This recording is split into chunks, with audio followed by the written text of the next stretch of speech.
Abonnez-vous, likez, et laissez vos avis en commentaire pour soutenir notre chaîne. Surtout pour plus de contenu. Dans une salle d'accueil à l'hôpital, les murs sont peints d'une couleur apaisante, mais l'atmosphère est lourde. Sophie, la trentaine, avec des cernes sous les yeux et une expression de fatigue mêlée de détermination, s'assoit face au docteur. Martin, un médecin d'une cinquantaine d'années au regard bienveillant.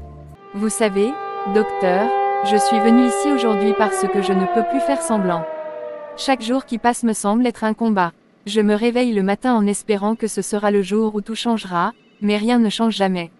Mon mari, il a ses bons côtés, je suppose. Il est charmant quand il veut l'être. Mais dès qu'il est en colère ou frustré par quelque chose qui n'a rien à voir avec moi, c'est comme si une autre personne prenait possession de lui. Les cris deviennent des hurlements et les mots se transforment en armes.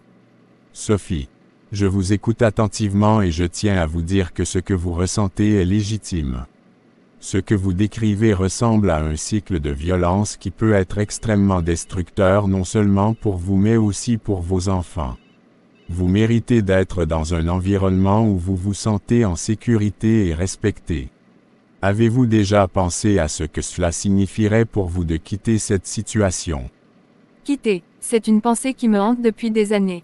Mais comment pourrais-je faire ça? J'ai 4 enfants qui ont besoin de leur père. Je ne veux pas qu'ils grandissent sans lui, même si parfois j'aimerais qu'ils ne voient pas ce côté de lui. Je me sens tellement coupable à l'idée de briser notre famille alors qu'il y a encore des moments où il est vraiment là pour eux. Mais ces moments deviennent rares. Je comprends votre dilemme et votre désir de protéger vos enfants avant tout. Cependant, il est crucial de considérer quel type d'exemple vous leur donnez en restant dans cette situation toxique. Les enfants absorbent tout ce qu'ils voient et entendent. Ils apprennent ce qu'est une relation saine ou malsaine par votre expérience personnelle. En restant dans cette dynamique violente, pensez-vous vraiment leur offrir le modèle dont ils ont besoin pour construire leur propre relation future? Vous avez raison, je sais au fond de moi que rester ici n'est pas la solution idéale pour eux non plus.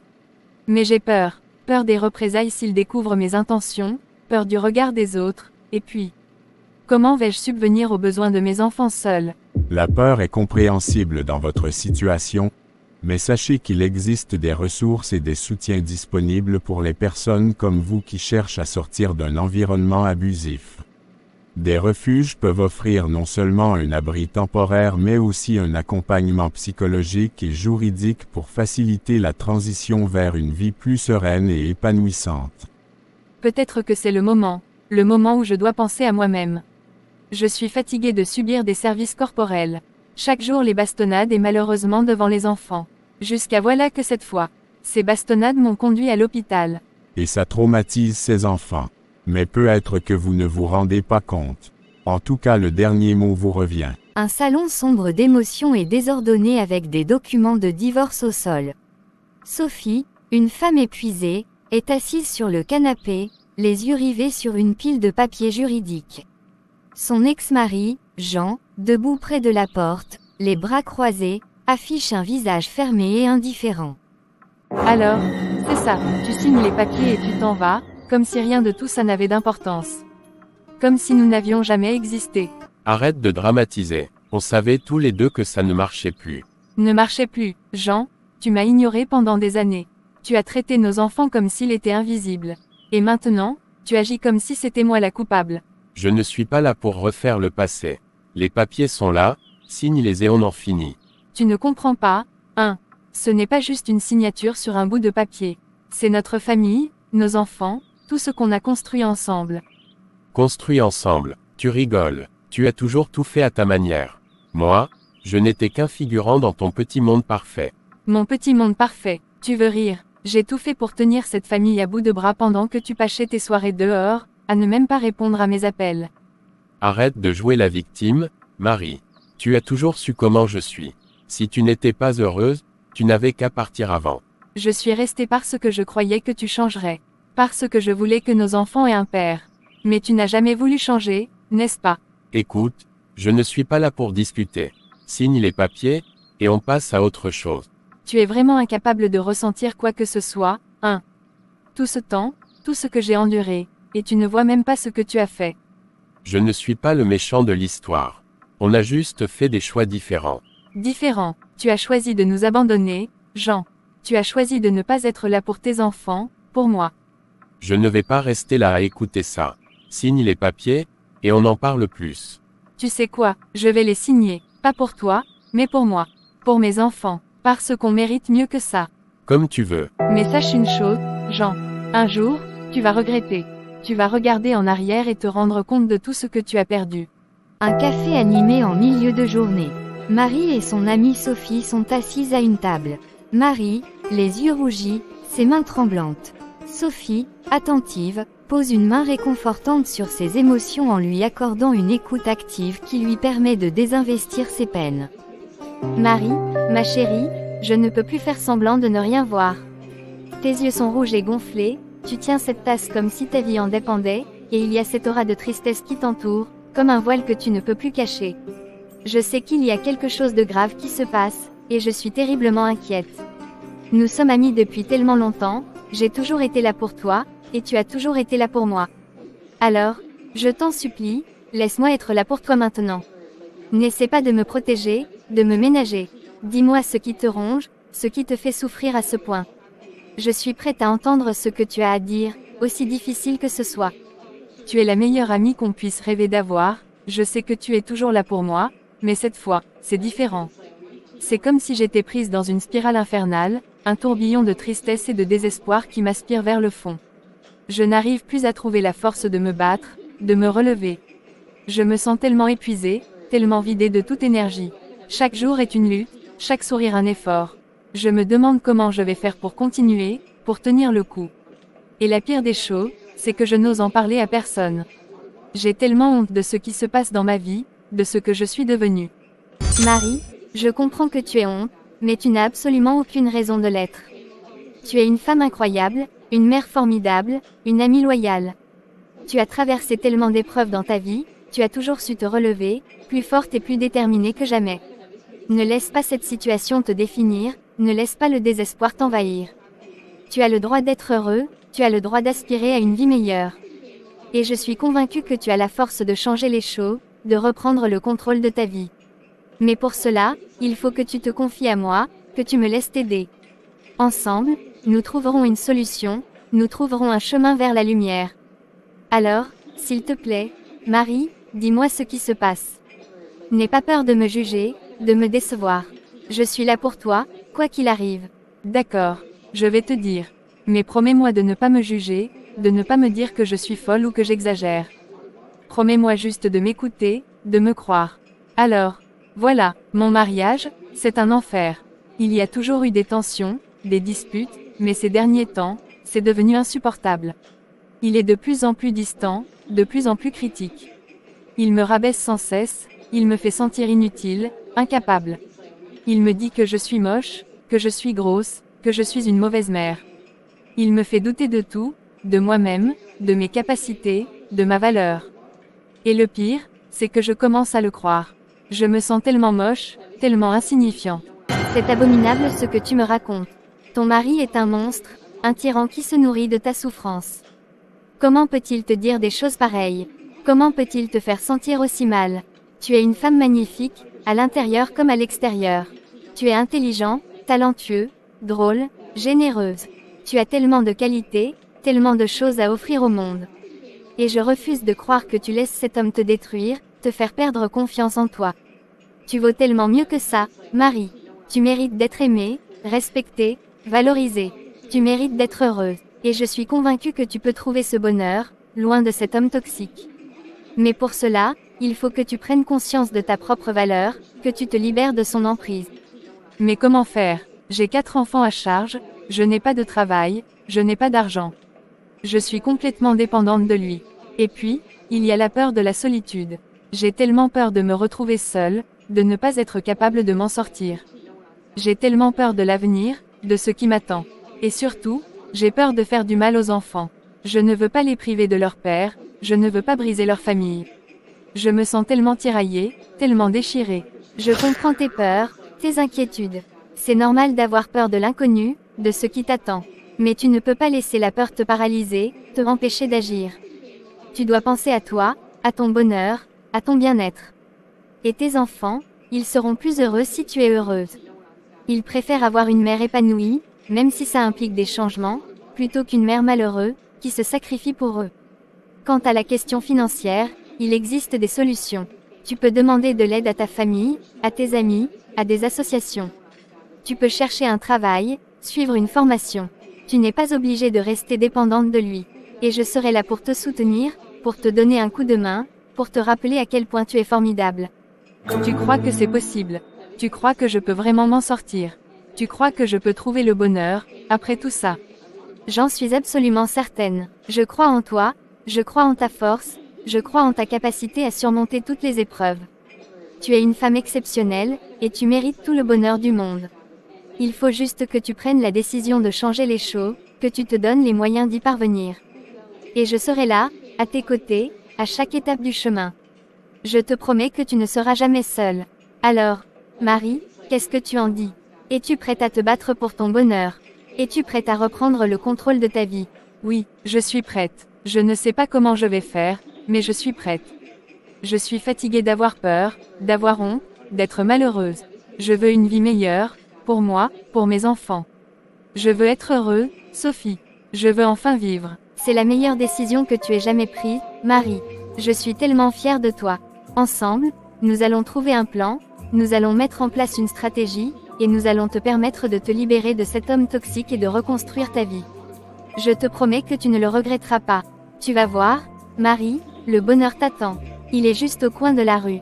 Et je serai là pour te guider vers lui. Un parc ensoleillé, avec des enfants qui jouent au trampoline. Marie faisant les 100 pas, regarde ses enfants courir. David, un homme sympathique, sortant de sa maison fait sa rencontre et souhaite qu'ils échangent. Bonjour madame, où allez-vous? Je fais les 100 pas en regardant mes enfants jouer pour me changer un peu d'idée. Ce sont vos enfants qui jouent au trampoline là derrière. Oui, ce sont mes 4 réussites. Vous savez, il y a des jours où je me demande si je vais vraiment réussir à tout gérer. Mes 4 petits monstres sont une source inépuisable d'énergie et de joie, mais parfois, je me sens tellement épuisée par ce mariage qui m'a laissé vide. Je les aime plus que tout au monde, mais il y a des moments où je me sens comme une ombre de moi-même.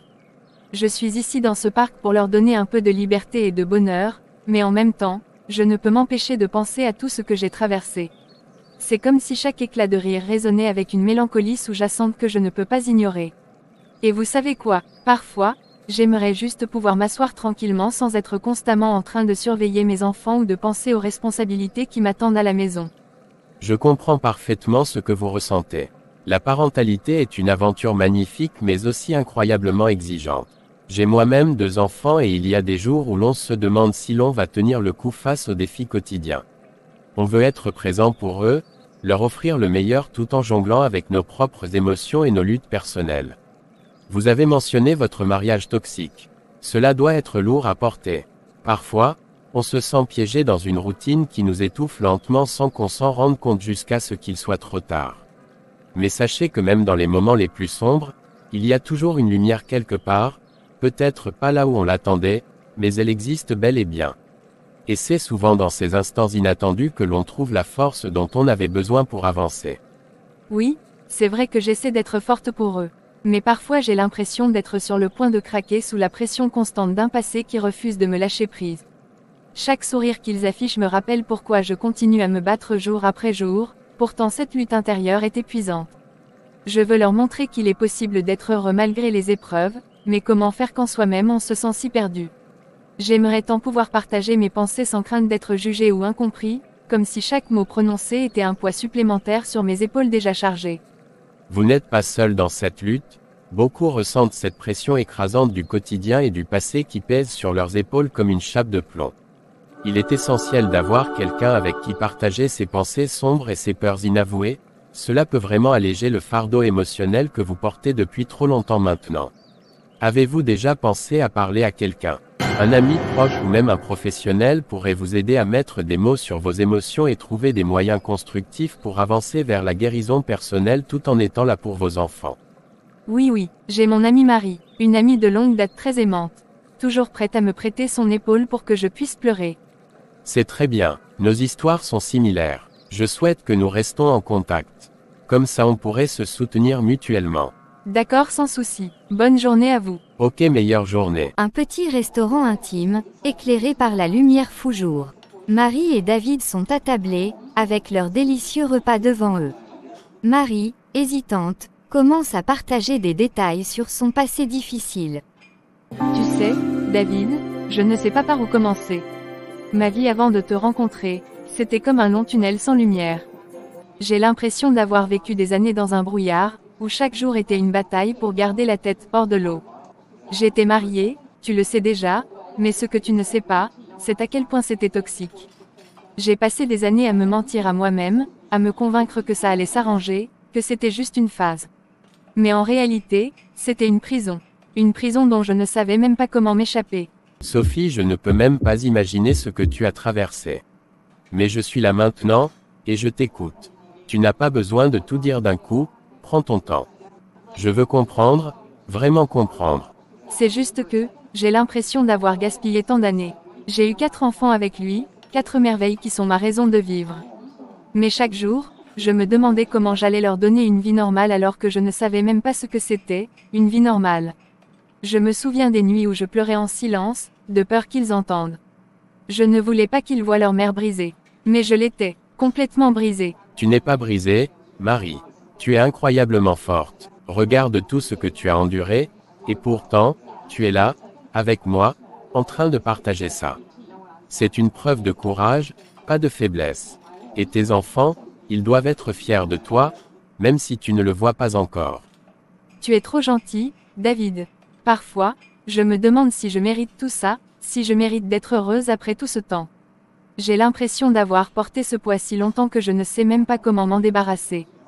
Et puis, il y a cette peur, la peur que tout recommence, que je me retrouve à nouveau piégée. Sophie, écoute-moi bien. Tu mérites le bonheur, plus que quiconque. Ce que tu as vécu, c'est une partie de ton histoire, mais ça ne te définit pas. Tu es bien plus que ça. Et je suis là pour t'aider à porter ce poids, si tu me le permets. Tu n'es plus seul, plus jamais. Tu ne peux pas savoir à quel point ça me fait du bien de t'entendre dire ça. Parfois, je me dis que je devrais juste tourner la page, mais c'est plus facile à dire qu'à faire. Les souvenirs reviennent, surtout la nuit. Et puis, il y a les enfants, je ne veux pas qu'ils souffrent à cause de tout ça. Tes enfants ont une mère incroyable, Marie. Une mère qui a traversé l'enfer pour eux. Et maintenant, tu as la chance de leur montrer ce que c'est que d'être aimé, vraiment aimé. Pas seulement par toi, mais par quelqu'un qui te respecte et qui te soutient. Je ne suis pas parfait, mais je veux être cette personne pour toi, si tu me le permets. David, je ne sais pas quoi dire. Personne ne m'a jamais parlé comme ça. Personne ne m'a jamais regardé comme tu le fais. C'est à la fois effrayant et libérateur. J'ai l'impression que pour la première fois, je peux respirer. Vraiment respirer. Alors respire, Sophie. Respire profondément. Tu n'es plus seule dans ce tunnel.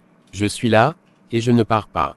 On va traverser ça ensemble, un pas à la fois. Et un jour, tu verras, ce brouillard se dissipera complètement. Tu mérites la lumière, et je suis là pour t'aider à la retrouver. Un parc calme en fin d'après-midi. Les arbres bruissent doucement sous une brise légère, et les rayons du soleil couchant filtrent à travers les feuilles. Sophie, assise seule sur un banc public, fixe l'horizon, perdue dans ses pensées. Elle tient une tasse de café à moitié vide entre ses mains, les yeux empreints d'une profonde réflexion. Autour d'elle, des passants marchent sans la remarquer, absorbés par leur propre vie. Elle commence à se parler à elle-même, murmurant presque, comme si elle essayait de mettre de l'ordre dans ses émotions.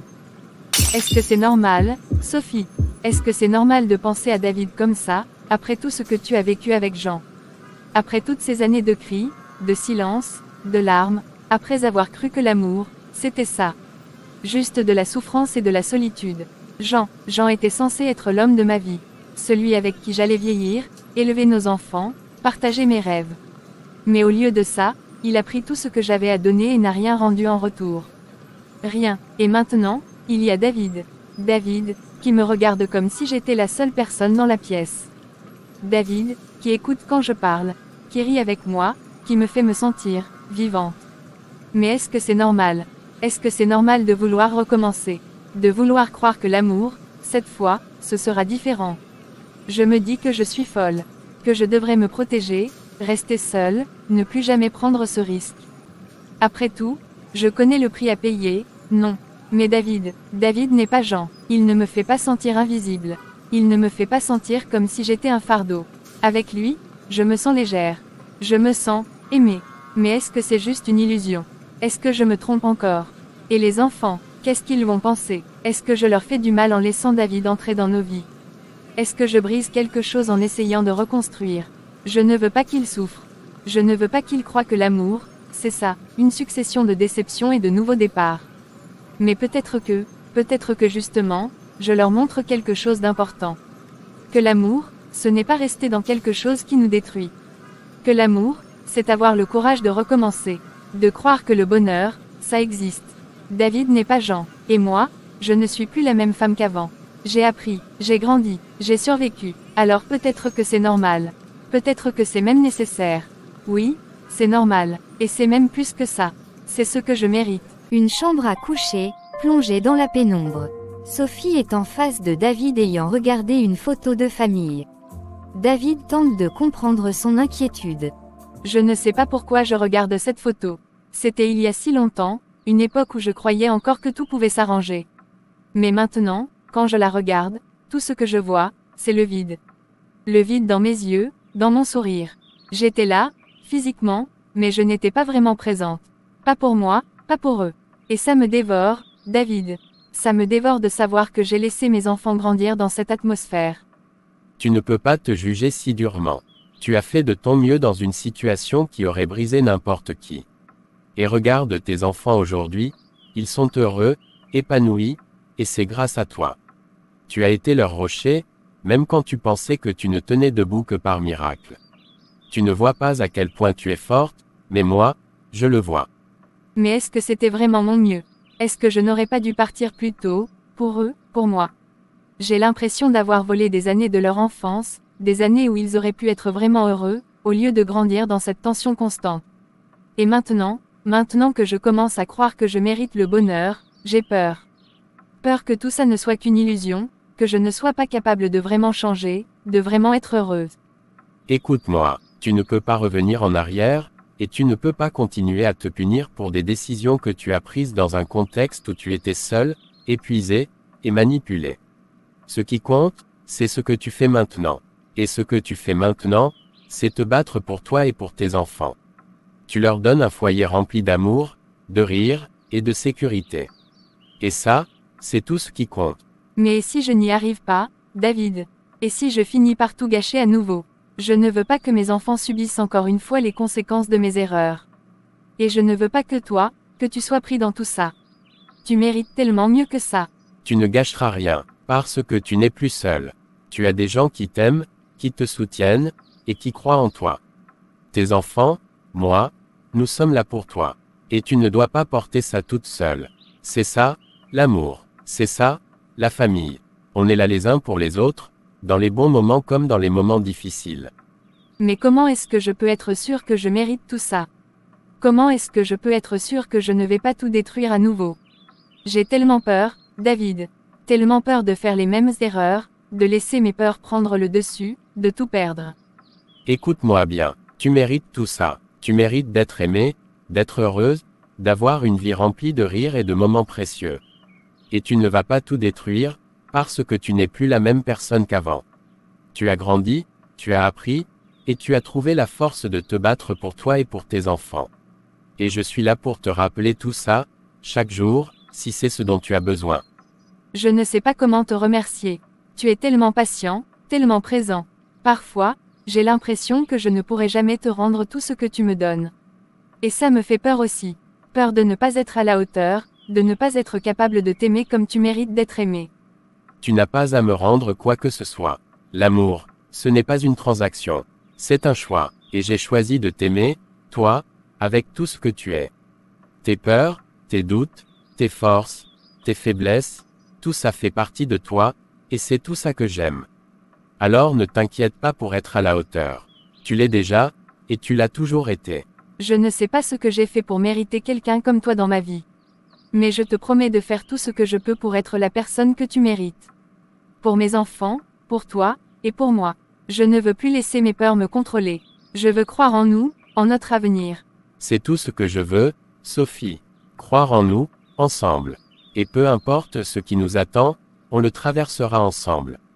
Tu n'es plus seul, plus jamais. Maintenant, repose-toi. Demain est un nouveau jour, et on le commencera ensemble.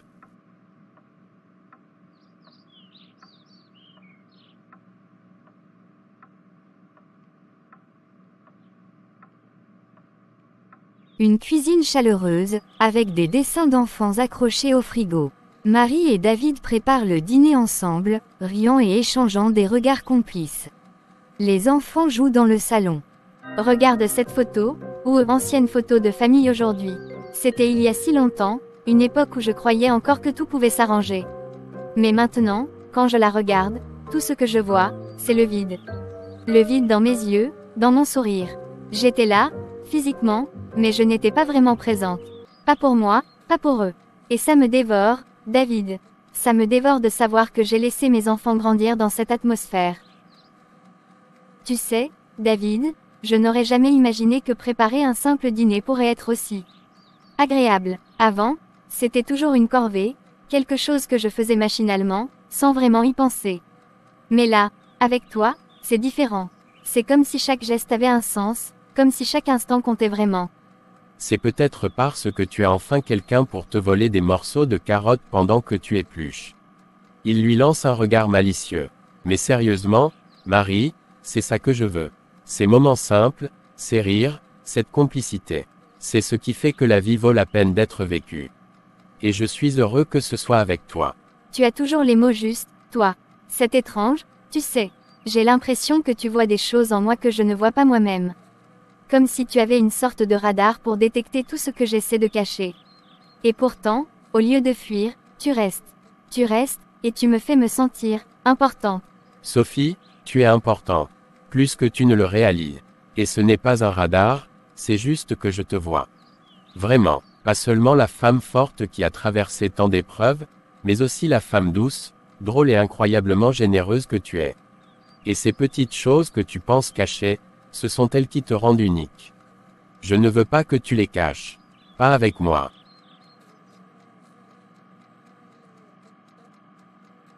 Tu ne peux pas savoir à quel point ça me touche. Parfois, je me dis que je devrais être plus prudent, que je devrais garder mes distances pour me protéger. Mais avec toi, c'est comme si je n'avais pas le choix. Tu t'infiltres dans mon cœur sans même que je m'en rende compte.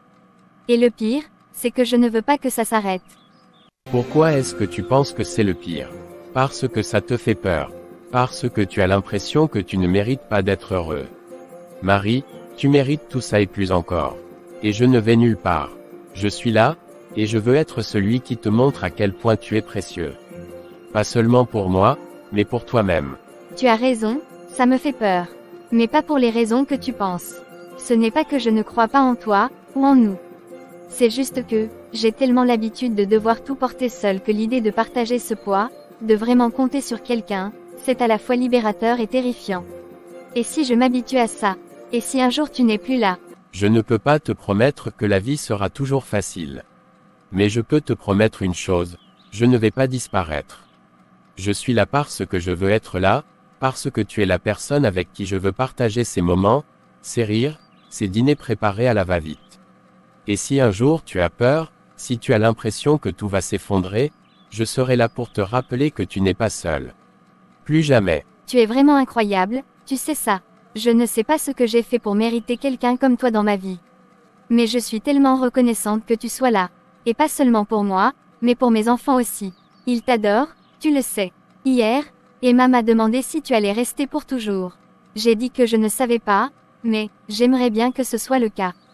Dis à Emma que je n'ai pas l'intention de partir. Et dis-le toi aussi. Parce que c'est la vérité. Je suis là pour de bon, Marie. Pour toi, pour eux, pour nous.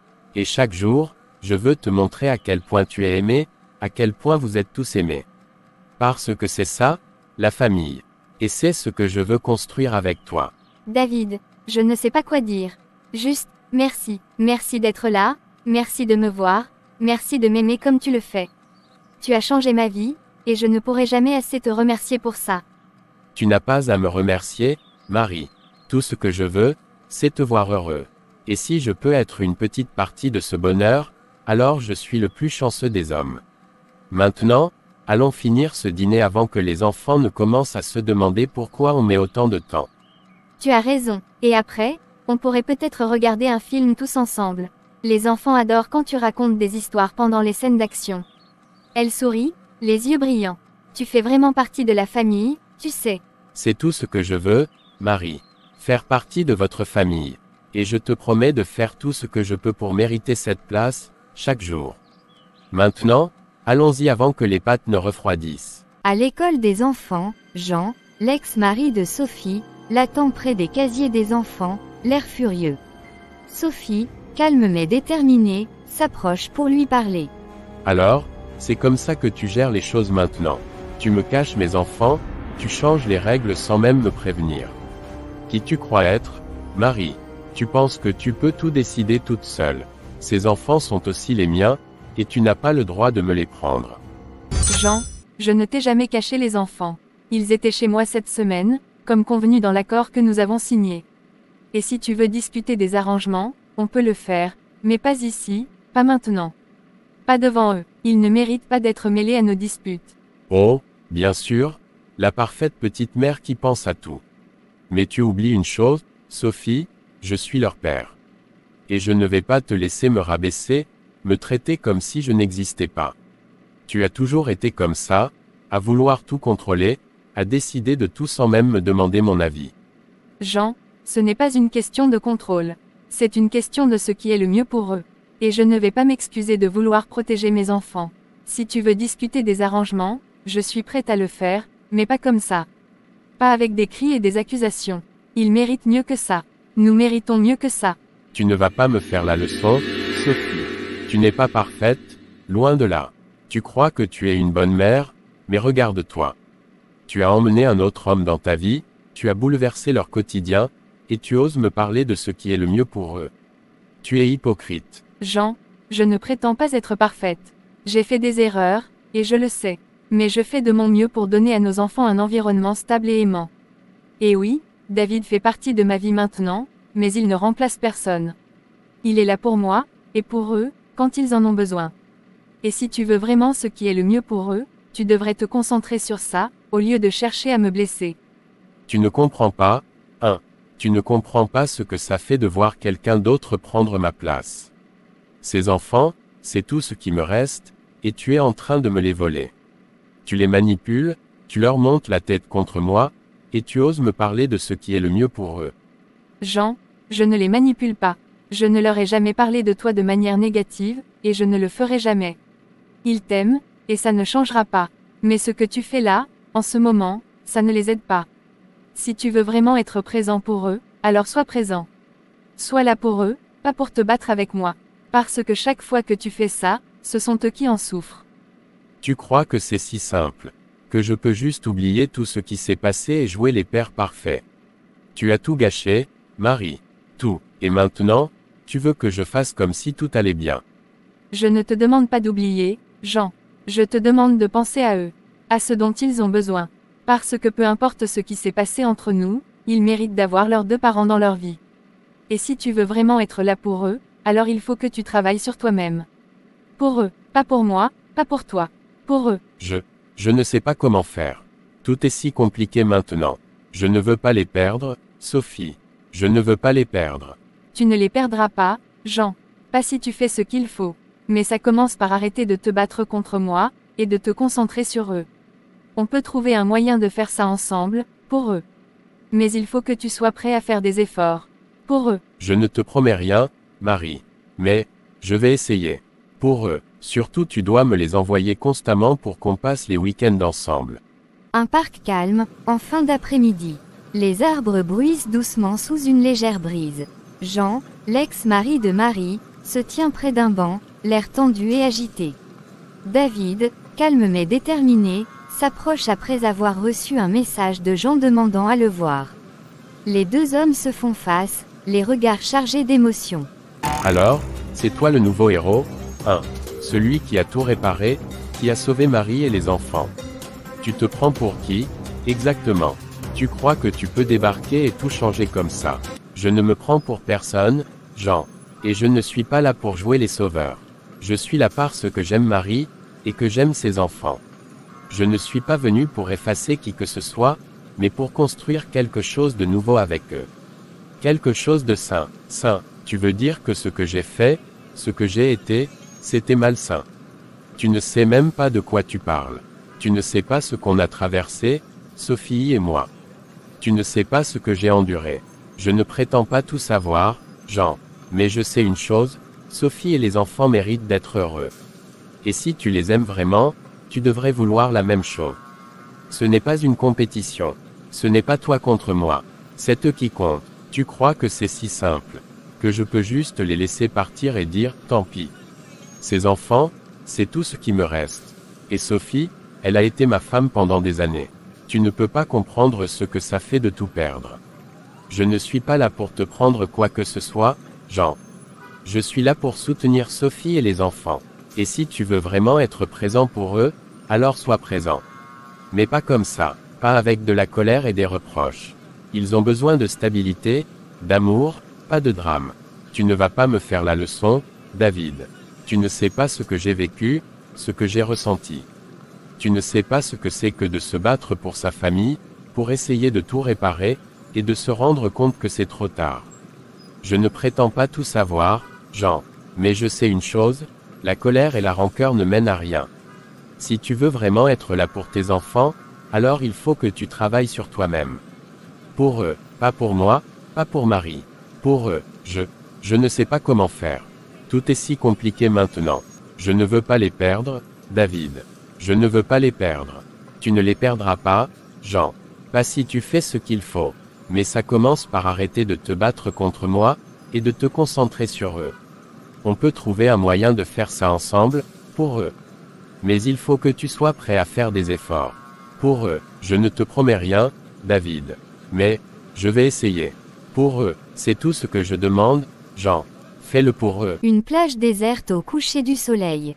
Sophie et David assis l'un près de l'autre les pieds dans l'eau. David s'arrête, regarde Marie dans les yeux et lui avoue ses sentiments. Marie, il y a quelque chose que je dois te dire. Quelque chose que je garde en moi depuis un moment maintenant, mais que je ne peux plus retenir. Tu sais, depuis que je t'ai rencontré, ma vie a changé. Vraiment changé. Avant, je croyais que j'étais heureux, que j'avais tout ce dont j'avais besoin. Mais en te connaissant, en te voyant avec tes enfants, en partageant ces moments avec toi, j'ai réalisé que je ne savais pas ce que c'était que d'être vraiment heureux. Pas avant toi. David, je ne sais pas quoi dire. Tu as été tellement présent pour moi, pour nous. Tu as apporté une lumière dans ma vie que je croyais éteinte à jamais.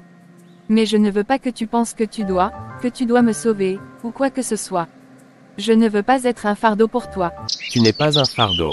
Jamais. Tu es tout ce que je veux. Tout ce dont j'ai besoin. Ce n'est pas une question de te sauver, c'est une question de t'aimer. De t'aimer pour qui tu es, pour tout ce que tu as traversé, pour la femme incroyable que tu es devenue malgré tout. Et je veux être là pour toi, pas seulement dans les moments faciles, mais dans les moments difficiles aussi. Parce que c'est ça, l'amour.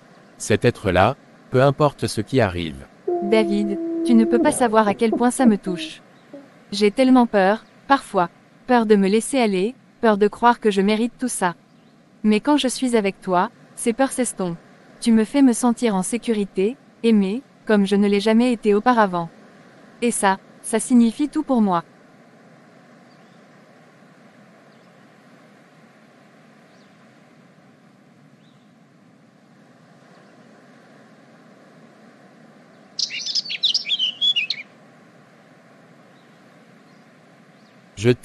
Je t'aime plus que tout. Et je veux passer le reste de ma vie à te montrer à quel point tu es précieux, à quel point tu es aimé. Pas seulement par moi, mais par tes enfants, par tous ceux qui te connaissent. Tu es une force, Marie, une force que j'admire chaque jour. Et je veux être celui qui te soutient, qui te pousse à croire en toi, qui te rappelle à quel point tu es incroyable. Je t'aime aussi. Plus que je ne l'ai jamais dit, plus que je ne l'ai jamais admis, même à moi-même. Tu as apporté une paix dans ma vie que je croyais impossible. Et je veux croire en nous, en notre avenir. Mais j'ai encore tellement de peur, tellement de doutes.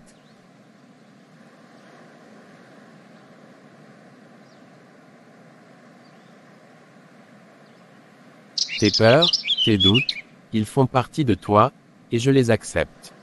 Je ne suis pas là pour les effacer, mais pour t'aider à les surmonter. Un pas à la fois. Et peu importe combien de temps ça prendra, je serai là. Parce que tu en vaux la peine. Parce que nous en valons la peine. Tu es tellement incroyable, David. Tellement patient, tellement présent. Je ne sais pas ce que j'ai fait pour mériter quelqu'un comme toi dans ma vie, mais je suis tellement reconnaissante que tu sois là. Et je veux croire en nous. Je veux croire que nous pouvons construire quelque chose de beau, quelque chose de vrai. Nous le pouvons, Sophie. Nous le pouvons parce que nous le voulons. Et parce que nous sommes prêts à faire ce qu'il faut pour que ça marche. Je t'aime, Marie. Pas seulement aujourd'hui, mais pour toujours.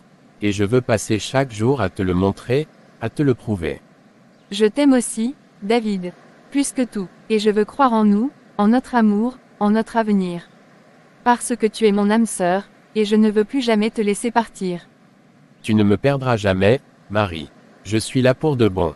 Et ensemble, on va construire une vie remplie d'amour, de rire, et de moments précieux. Parce que c'est ça, notre histoire. Et elle ne fait que commencer. Sophie ma chérie, veux-tu m'épouser? Avec plaisir mon amour. J'ai trouvé en toi mon âme sœur. Merci pour tout.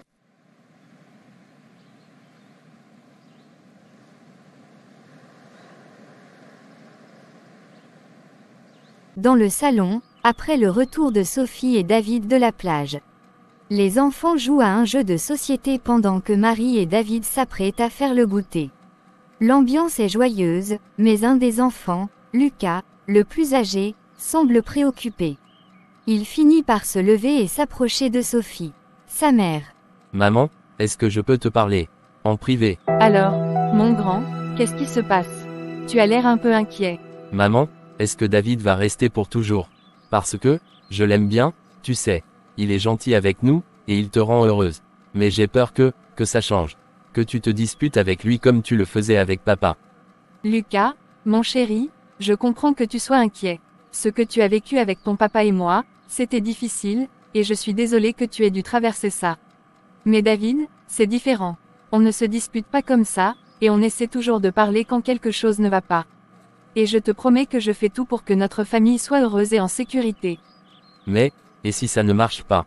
Et si tu te mets à pleurer encore, comme avant? Je ne veux pas que tu sois triste, maman. Et je ne veux pas que David parte. Il est comme un vrai papa pour nous.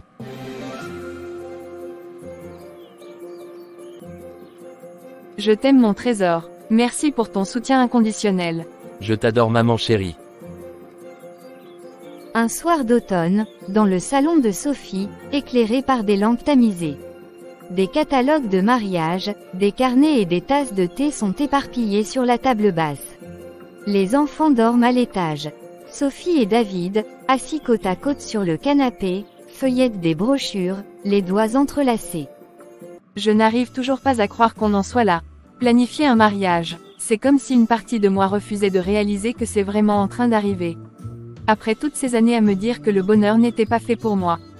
Tu es sûr que tu veux quelque chose d'aussi formel? Une grande cérémonie, tous ces invités. Ça me semble tellement intimidant. Ce jour est à nous. On peut en faire ce qu'on veut.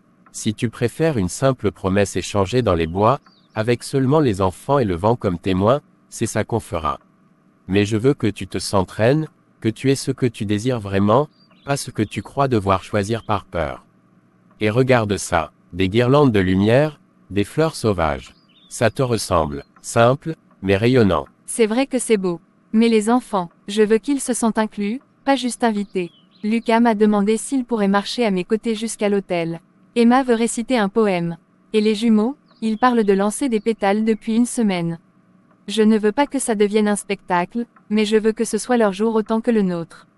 C'est exactement pour ça que ce mariage sera parfait. Parce qu'il sera à notre image. Une famille, pas juste un couple. Et si on organisait une cérémonie en 2 parties? Une promesse intime, juste nous 5, au lever du soleil, et ensuite une fête avec les proches pour célébrer. Comme ça, les enfants ont leur moment sacré avec nous, et on évite la pression d'un grand événement. Tu penses à tout, toi.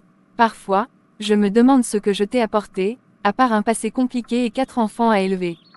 Tu m'as apporté une famille, une raison de croire en l'avenir. Avant toi, je vivais en automate, Marie. Je collectionnais les réussites professionnelles en pensant que ça comblerait le vide. Mais toi, tu m'as appris ce que c'était que d'aimer sans compter. Ces enfants, ils sont ma fierté, pas un fardeau. Alors s'il te plaît, arrête de douter de ta place dans ma vie.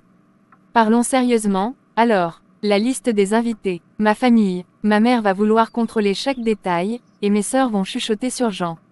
Je ne veux pas de drame. Et ton frère, tu penses qu'il viendra? Ma famille à moi, c'est toi et les enfants.